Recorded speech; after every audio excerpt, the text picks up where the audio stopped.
তার যদি একসাথে একটা টেবিলে বসাও, তাহলে এটার একটাই নির্যাস বেরোবে, এগুলো সব টাইম কিলিং এবং কৌশলগত অবস্থানে আইনের ফাঁকফোকর দিয়ে মমতা ব্যানার্জিকে বাঁচানোর, রাজীব কুমারকে বাঁচানোর শেষ কিছু চেষ্টা।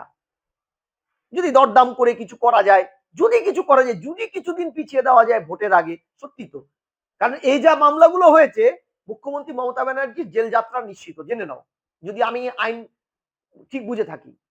কারণ তুমি একটা মানি লন্ডারিং এর মামলা, সেই অনুপ মাঝি, তারও আগে তৃণমূলের যুব নেতা অভিষেক ঘনিষ্ঠ, সেই অভিষেকের সাথে সিন্দুর পাশাপাশি থেকে কেক কাটছে, মনে আছে যুব নেতা, কি নাম, বিনয় মিশ্র, যাকে অভিযোগ হচ্ছে তৃণমূল তার ক্ষমতা প্রয়োগ করে বিদেশে পালিয়ে যেতে সাহায্য করেছিল।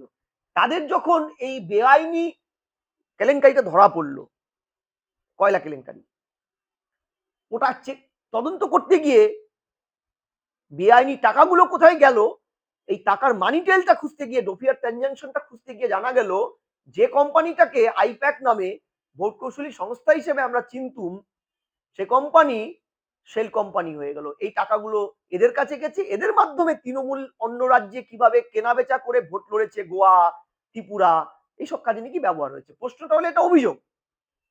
কিন্তু আমরা তারপরে কি দেখলাম, যে মামলায় 2005-এ যেই আইনটা তৎকালীন অর্থমন্ত্রী পি চিদম্বরম সরকার তৈরি করেছিল, এবং পি চিদম্বরম স্টেটমেন্ট দিয়ে বলেছিলেন বিরোধীদের সওয়াল জবাবে পার্লামেন্টে, এই আইনটা পিএম সিএম ডিএম কারো কাছে দায়বদ্ধ নয়। সুপ্রিম কোর্টও সেই কথাটাই বলেছিল পরবর্তীকালে।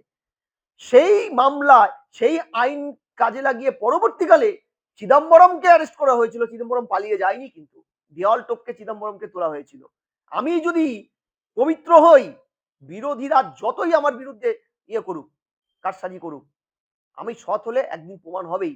তাহলে কি ছিল ওই ফাইলের মধ্যে, যে রাজ্যের মুখ্যমন্ত্রী তার সংবিধানের পবিত্রতাকে, সংবিধানের পদমর্যাদাকে বুড়ো আঙ্গুল দেখিয়ে অস্ত্রধারী, অশ্বস্তম্ভধারী পুলিশ বাহিনী, যারা সেন্ট্রালের আইন মানতে বাধ্য ভারতবর্ষের কসি ফেডারেল স্ট্রাকচারে, তাদের নিয়ে গিয়ে তৃণমূলের নামাঙ্কিত গাড়ির মধ্যে digital documents, physical documents, file তুলে নিলেন। কি ছিল ওটার মধ্যে?